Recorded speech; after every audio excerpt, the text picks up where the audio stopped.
Here at the hospital. Here at the hospital. Journey of CS collection.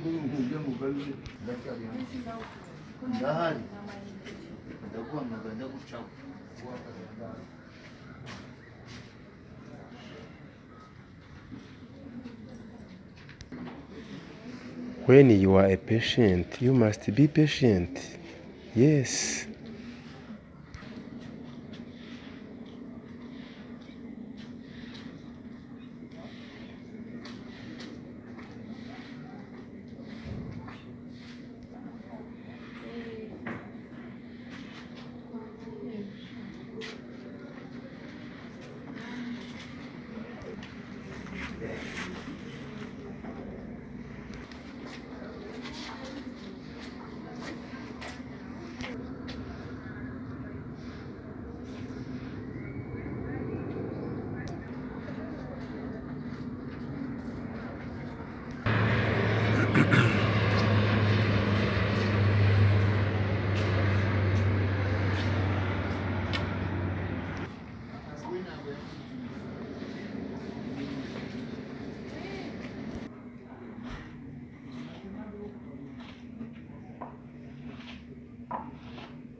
This is the end of the journey at the hospital.